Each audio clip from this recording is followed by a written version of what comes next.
Assalamualaikum warahmatullahi wabarakatuh. Teman-teman, kembali lagi di channel YouTube saya, Khairun Imam. Nah, di video kali ini kita akan menyaksikan beberapa tayangan yang sangat menarik dan juga sangat-sangat mengejutkan, di mana sekelompok emak-emak sepertinya sedang melakukan aksi demonstrasi dengan menuntut Roy Suryo dan Tifa segera dibebaskan dari segala tuntutan hukuman. Bahkan mereka mengancam kalau Roy Tifa tidak bebas, maka mereka akan melengsarkan Presiden Prabowo. Loh. Kira-kira siapa mereka? Nanti kita simak videonya. Karena selain itu, saya juga punya tayangan di mana Denny Indrayana sepertinya sedang dikuliti oleh netizen tentang siapa-siapa kerabatnya, siapa-siapa teman tongkrongannya, siapa-siapa teman diskusinya, sehingga sekarang dia sangat getol untuk menurunkan Gibran dari kursi wakil presiden. Nah, terakhir, saya juga punya kabar terbaru dari Ugroseno, mantan Wakapolri, yang ternyata dia baru saja diperiksa oleh Kortas Tipikor Polri terkait dengan dugaan tindak pidana korupsi. Apakah ini diperiksa sebagai saksi atau hanya sebatas klarifikasi? Nanti kita simak videonya. Tapi sebelum kita mulai, jangan lupa like, subscribe, dan share. Dan tanpa perlu berlama-lama lagi, mari kita mulai videonya berikut ini. Bebaskan Dr. Tifa dan Roy Suryo atau Prabowo lengser. Hah? Atau Prabowo lengser? Bentar, kita ulang sebentar teman-teman ya. Apa ngomongnya dia? Dr. Tifa dan Roy Suryo atau Prabowo lengser. Ya salam, ibu-ibu, bapak-bapak, jenggotnya udah putih. Ngapain kau ngurusin Roy Suryo sama Tifa sambil ngancam Prabowo lengser? Untuk apa? Roy Suryo dan juga Tifa ini tidak ada kaitannya dengan presiden, tidak ada kaitannya dengan pemerintah. Biarkan mereka mempertanggungjawabkan perbuatannya. Anda ini kan orang-orang tua yang aksi tadi kan. Cobalah beri contoh yang baik buat anak cucu Anda. Orang yang melakukan kesalahan, orang yang menuduh seseorang ijazahnya palsu, ya harus mempertanggungjawabkan tuduhannya di persidangan. Buktinya sekarang, junjungan kalian Roy Tifa takut masuk ke sidang perkara pokok. Karena ya lagi-lagi teman-teman, saya menduga dia tidak punya bukti ya kan. Rapat tikus. Widih. Satu hari sekelompok tikus rapat. Widih. Rapat paripurna tikus. Widih. Untuk mengantisipasi bahaya kucing.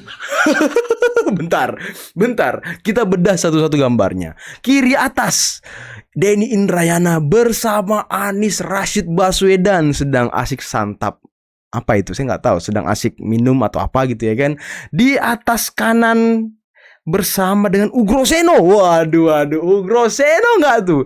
Di bawah tadi dia bersama Amin Rais, kemudian bersama dengan Abraham Samad. Waduh, ini lingkaran pembenci Pak Jokowi semua sepertinya nih. Ada apa ini? Apakah memang Denny Indrayana membawa misi dari orang-orang ini teman-teman untuk memuluskan jalan Anies nantinya mungkin menggantikan Gibran? Waduh, kasihan sekali. Jejak rekamnya kebongkar jadinya. Supaya kucing itu jangan lagi mengganggu kita. Waduh, ngeri. Akhirnya ada yang mengusulkan begini. Bagaimana? Waduh. Mungkin saja. Denny Indrayana ini sudah tidak tergabung. Ya memang dia sudah lama keluar dari partai yang kemarin teman-teman. Jadi saya menduga dia tidak ada hubungannya dengan partainya yang lama. Tapi sekarang dia punya hubungan yang kuat dengan gerombolan pembenci Pak Jokowi yang sekarang sedang berusaha untuk melengsarkan Gibran. Tadi bisa kalian lihat sendiri siapa-siapa tokoh yang bersama dengan Denny Indrayana. Bisa kita terawang lah ya. Dia lingkaran mana ya kan. Ada-ada saja drama negeri ini. Ternyata pembelaan yang dibangun selama ini oleh kubu sebelah adalah argumentasi liar dan tanpa dasar. Mau bukti? Simak cuplikannya sampai akhir agar tak gagal paham. Pemutarbalikan ya, proses judicial yang seharusnya dijadikan pesakitan kan Jokowi. Sebenarnya interupsi. Dasarnya apa? Saudara mengatakan seharusnya Jokowi yang dijadikan. Enggak, harus ada. Kita kan sama-sama orang hukum, harus ada dasarnya dong. Apa dasarnya Jokowi yang jadi pesakitan? Ini laporan Jokowi, ini laporan Pak Jokowi ditersangkakan, kemudian naik proses menjadi terdakwa. Di mana di dalam perkara ini ataupun perkara lain harusnya Jokowi yang jadi pesakitan? Tadi saudara juga menyampaikan argumen yang liar juga. Saya sudah sampaikan argumen saya. Anda coba jelasin di mana argumennya. Dari pernyataannya, pengacara ini seolah mengakui bahwa argumennya liar dan ingin membalas pernyataan Bung Freddy yang dinilainya sebagai argumentasi yang juga liar. Anda punya pendapat berbeda? Kita cuma pengen antisipasi ini sih kalau nanti musim hujan, Iya. sapu lagi dan seperti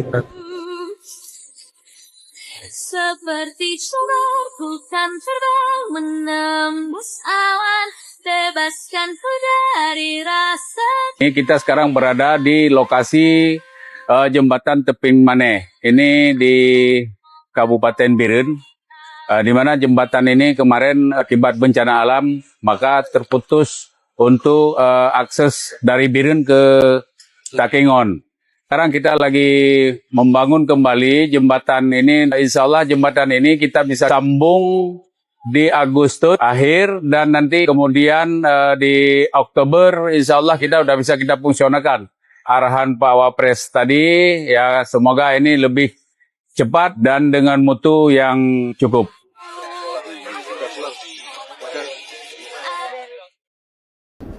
Udah ya? Baik, Assalamualaikum warahmatullahi wabarakatuh. Selamat sore. Alhamdulillah. Hari ini ada jadwal undangan klarifikasi untuk Bapak Irjen Pol Dr. Dosen Pakar Hukum terkait dengan adanya undangan dari Kortas Tipikor Baris Krim Polri.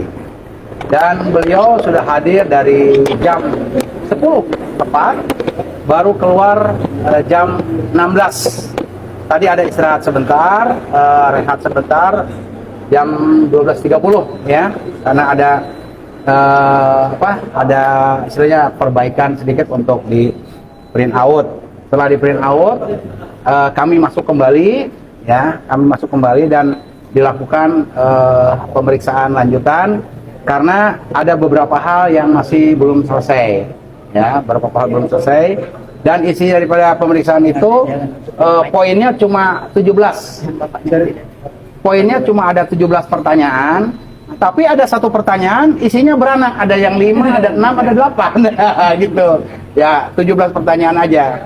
Tapi alhamdulillah dari pertanyaan tersebut beliau tadi menjawabnya dengan lugas, dengan tenang, sesuai dengan apa yang ditanyakan kita jelaskan. Yang benar itu tetap benar ya. Jadi kebenaran itu tetap di atas segalanya, tidak bisa kita dibohongi apapun juga. Kecuali kalau kebohongan itu pasti akan sulit untuk dipertanggungjawabkan, jelimat ya. Dan alhamdulillah beliau senior saya, bapak saya ada di sebelah kiri, dan beliau mungkin nanti akan menjelaskan. Jangan banyak-banyak pertanyaan ya, karena beliau juga capek berapa jam kita ada di kursi dalam sana ya. Nah, beliau ada di sini ya, mungkin nanti saya tambahkan di penutup. Saya persilahkan Bapak, monggo silakan Pak. Iya. Jadi yang pertama, rekan-rekan sekalian, siapapun kita ini manusia ya. Manusia mau pangkat apapun pasti ada kelemahan atau kelebihan. Jadi terutama saat menjabat ya, nanti kadang-kadang ada kealpaan dan sebagainya, tapi kesengajaan tidak ada. Apa yang saya berikan jawaban tadi, pertama yang berkaitan dengan masalah hibah tanah disepolkan kepada Pemda DKI, dan itu memang tidak disentuh sama sekali karena itu sudah proses sesuai dengan ketentuan yang ada. Yaitu kalau hibah kan berarti pakai Undang-Undang Nomor 1 Tahun 2004 ya, tentang keuangan negara. Jadi kita tidak boleh tukar guling atau rislah, nggak boleh sesama instansi pemerintah. Itu sudah saya lakukan tentang hibah. Kemudian setelah itu proses selesai 2012, Pemdiklat mengajukan dukungan hibah dari Pemda DKI, hibah dana, nah itu sebanyak hampir 121 miliar. Ya. Suratnya saya tanda tangan dengan rincian yang 51 ya, 54 miliar ya, itu untuk pembangunan sarana prasarana di Sespin Polri ya, Sespinpol Polri ya di Lembang. Kemudian yang kedua yang 44 miliar itu untuk pembangunan perbaikan sarana prasarana fasilitas pendidikan di Sepolman dan Lemdiklat. Ya. Kemudian ada yang 25 miliar untuk pembelian tanah untuk perluasan aset barang milik negara tanah di Sespim Polri. Jadi tidak ada rencana pembangunan permanen di Sespim Polri. Ya. Nah, anggaran sebanyak katakanlah untuk di Sespim Polri tadi itu juga dilengkapi tadi dengan pembangunan bukan pembangunan, dibangun jembatan. Ya. Kalau jembatan itu tidak, menurut saya waktu itu bukan bangunan permanen seperti gedung, bukan. Ya. Karena daerah situ kemungkinan kan daerah gempa dan sebagainya. Jadi risiko korban jiwa tuh kalau gedung kan cukup tinggi sana ya. Itu tidak kita lakukan. Nah, kemudian yang sisanya juga dengan Sepolman itu juga tidak ditanyakan. Nah, kemudian masalah pengadaan tanah. Pengadaan tanah ini ada usulan waktu itu dari Kasespim Polri untuk meluaskan aset tanah Sespim Polri. Ya. Kasespimnya sudah meninggal dunia, Pak Surmana Yulistia. Ya. Tanah yang nempel di Sespim Polri. Ya. Jadi untuk perluasan sebanyak 5 hektar lah. Kalau 5 di perkiraan mereka waktu itu kurang lebih baru perkiraan kurang 500.000 ya. Kalau 500.000 kali 5 hektar kurang lebih 25 M. Ya. Nah, kemudian tanah yang akan dijual kepada Polri atau Sespim tadi itu peruntukannya memang untuk pendidikan, tidak bisa dibagi untuk pengembangan untuk sarana-sarana prasarana lain, nggak bisa. Jadi banyak pondok pesantren juga akan mengambil tanah situ. Ya. Akhirnya kita ambil tanah itu, dibeli melalui panitia pengadaan tanah tersebut. Ya. Surat perintah panitia yang tanda tangan saya, tapi personil terdiri dari personil dari logistik Polri waktu itu. Ada Pak almarhum, kalau salah sekarang Brigjen Pol, ya mohon maaf kalau belum almarhum ya, Panjang Yuswanto ya. Kemudian ada yang lain saya nggak hafal, ada satu Kombes, satu AKBP atau 2 AKBP, ada yang PNS juga ada ya. Nah, proses berjalan, akhirnya dari 25 miliar tadi yang tadinya kita hanya diperkirakan mendapatkan 5 hektar dengan pembicaraan antara panitia pengadaan tanah tadi ya, dengan pemilik tanah, hanya kesepakatan mendapat tanah seluas 6,3 hektar. Jadi ada kelebihan tanah 1,3 hektar dari 5 hektar tadi. Nah, itu sudah dibayar semua, udah lunas, selesai. Ya. Jadi tidak ada satupun uang yang keluar kemanapun, ya. Baik ke saya maupun ke yang lain yang saya tahu selama ini. Ya. Nah, setelah proses selesai, saya katakan bahwa pemilik tanah datang kepada saya, Pak, kami akan berterima kasih memberikan uang 1 miliar kepada Pak Ugro. Saya tolak, ya, karena saya belajar dari para pemimpin-pemimpin saya sebelumnya lah, Kapolri, Kapolda, Kapolres, itu saya belajar dari beliau-beliau. Tidak boleh menerima uang apapun dari masyarakat. Bukan saya munafik ya. Berkaitan dengan pekerjaan gitu, pekerjaan Polri, kita jangan terima uang dari masyarakat. Nah, kemudian saya mau diberikan tanah juga 1000 meter, saya tolak juga. Karena saya tidak ingin pensiun di Lembang, ya. Bukan berarti kalau tanah itu di luar Lembang saya mau, enggak. Kalau tanah diberi, tanah itu menurut saya sama Allah lah, gitu aja. Nah, tanah 1000 meter saya tolak. Akhirnya oleh pemilik tanah tadi diberikan kepada Polri. Jadi mungkin tambahan 1,3 hektar tadi, salah satu 1000-nya adalah pemberian dari pemilik tanah tadi. Nah, proses ini sudah selesai, ya kan? Ya, yang saya sangat sayangkan sejak 2011, 2012 sampai sekarang, pada saat saya masih aktif sampai 2014, masalah hibah, masalah pengadaan tanah untuk perluasan aset Setkim tadi tidak pernah diperiksa oleh atau diaudit oleh internal auditor kita, yaitu Irwasum. Tidak pernah diaudit juga oleh BPK RI, ya kan? Dan Polri selalu mendapat BTP dari BPK, ya kan? Kalau saya pelajari berkaitan dengan administrasi, sekali lagi ya kemungkinan ada kesalahan administrasi ya, mungkin ya. Saya belum bisa temukan, tapi harusnya yang menangani awalnya harusnya Irwasum. Ya. Jadi kita kan mengenal asas hukum pidana kan ultimum remedium, jadi pidana terakhir, ya. Jadi kalau bisa diselesaikan dengan administrasi negara atau perdata, baru terakhir tadi dengan pidana, ya.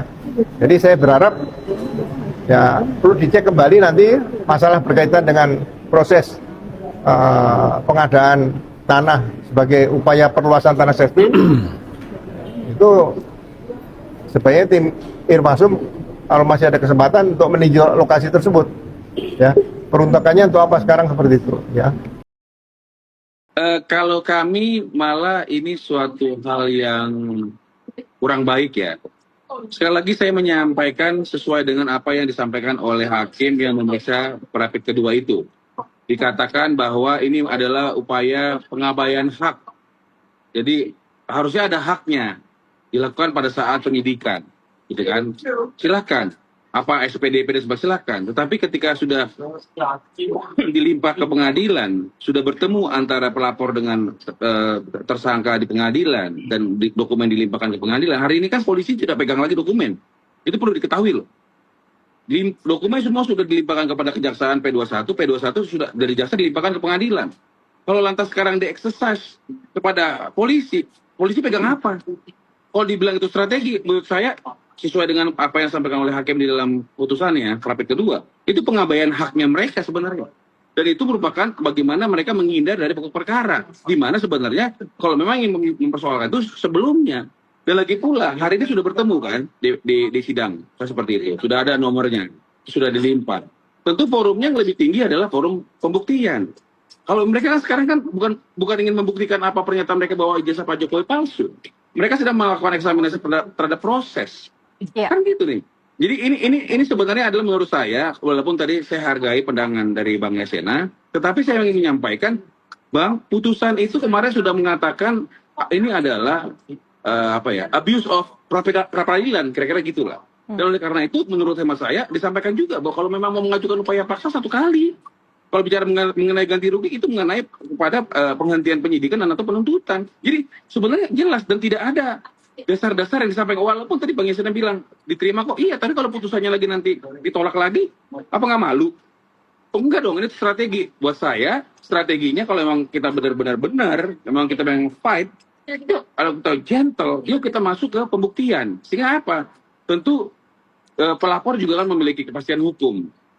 Terdakwa juga memiliki kepastian hukum. Sehingga apa? Masyarakat pun akan melihat baik. Oh, ini siapa yang benar nih?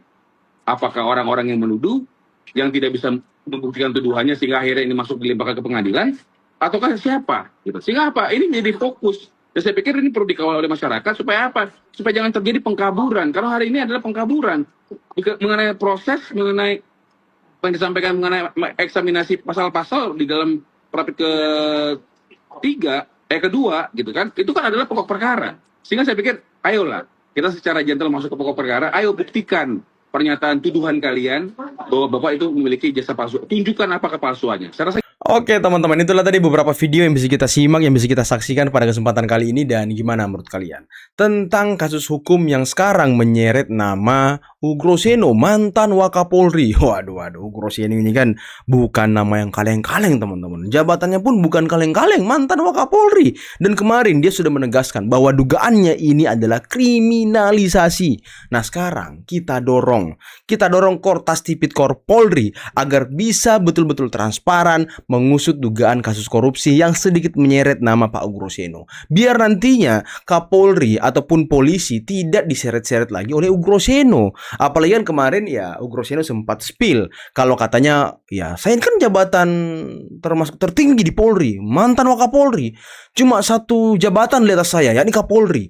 Nah, yang bisa mendorong ini untuk menyeret nama saya ya pasti di atas saya. Nah, dugaan saya dia menuduh ini masih dugaan ya, dia menuduh Pak Listio Sigit, teman-teman. Cuman ya apapun itu, kalau polisi nanti bisa transparan, saya pikir semuanya bisa clear, teman-teman. Tidak ada lagi yang namanya kriminalisasi seperti yang selalu diteriakkan oleh gerombolan pembenci maupun oposisi ketika mereka tersandung kasus hukum. Dan tadi Mas Wapres Gibran meninjau langsung bagaimana pengerjaan jembatan, bagaimana pemulihan pasca bencana yang terjadi di Aceh, teman-teman. Dan memang pejabat-pejabat kita itu perlu turun langsung ke lapangan, meninjau bagaimana kelancaran, bagaimana sampai di mana pemulihan yang terjadi di lapangan, bagaimana distribusi bantuannya. Karena kan kemarin Mas Wapres juga sempat heran dan bingung gitu, karena ada masyarakat yang mengatakan dia belum dapat bantuan dan lain sebagainya. Tapi ya makanya Forkompimdanya sedikit agak-agak kaget gitu ya kan, agak-agak tidak percaya. Cuman itulah fakta yang terjadi di lapangan. Jadi seluruh bantuan, seluruh pemulihan, seluruh apapun itu perlu dikawal sampai ke bawah, karena jangan sampai nyangkut di tengah-tengah, teman-teman. Ini yang kita tidak inginkan.